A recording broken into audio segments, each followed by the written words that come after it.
name is Cebulski, and I am the editor-in-chief of Marvel Comics. I am nowhere near as comfortable or talented as Angelique in public speaking. And it's been 3 years since we've done this, back in San Diego for the first time. It's wonderful to be back after everything that we've been through. So I've got a little cheat sheet here, so you're going to have to forgive me if I look down every now and then. So some of you might wonder why I'm up here. To put it simply in terms that people might understand is, I have the honor of walking in the footsteps of Stan Lee.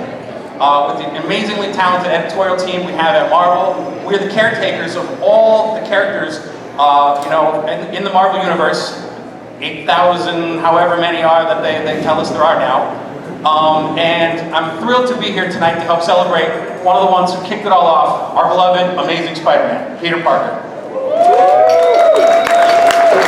So as I was getting ready to speak, I was thinking, what can be said about Spider-Man that he himself hasn't already said, or that other people haven't said about him?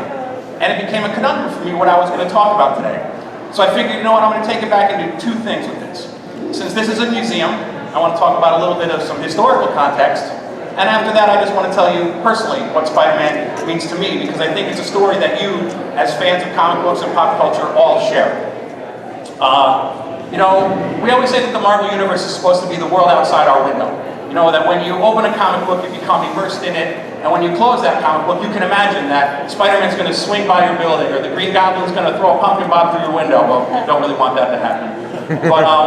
But I just want to talk about 60 years. 1962, that's when the first Spider-Man story was published, Amazing Fantasy 15. So some context, I just want to give you a couple of facts that I Googled, in case you might not know this. So what happened in 1962? We had the Cuban Missile Crisis. John Glenn became the first man to orbit the Earth. Marilyn Monroe unfortunately passed away. And that was the year also that the Space Needle opened. So this was what was going on in the world when Stan and Steve Ditko were creating this story. Also, here's some figures for you. A house in 1962 cost $12,500. Gas, 28 cents a gallon. And for all you parents with kids out there, a college education at Harvard was $1,520 a year. So, to go to another Marvel family, I bet a lot of you wish you had Dr. Doom's time platform so you could go back and get these prices again. But anyway, in the midst of all this, out comes Amazing Fantasy 15 for 12 cents. And this was the story where Spider-Man made his debut. And then I tried to put it in a personal context for me. I said, all right, I was born in 1971, not to age myself there. I said, wow, so I'm only 9 years younger than Peter Parker, if you think about it that way. But then I'm like, oh, no, we can't do that because Spider-Man is timeless. Peter will always be timeless.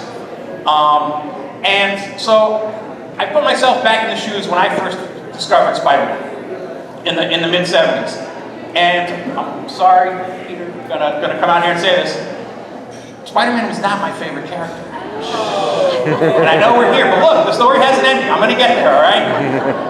So, I loved the Spider-Man comics. I read them. I love his cast of Rogues Gallery, his cast of characters. I love the Rogues Gallery. I like everything about the Spider-Man books. I love Spider-Man and His Amazing Friends on TV was at that time too. I'm sure a lot of you watch that show. But I just never found Peter as relatable as I did some of the other Marvel heroes. I mean, that's what the Marvel heroes are about. They pull off their masks and their costumes, and they're real people. They're everyday people like us. They're supposed to be relatable. Our characters are inspirational and aspirational. We want to be like them. But for some reason, as much as I love Spider-Man and his adventures, I never associated myself with him in that way. Until I got older. And then I realized what the true power of the messages that Stan Lee and Steve Ditko and later John Romita Sr., Jr. too, and all the creators, so many of them here, who worked on Spider-Man, put into these comics.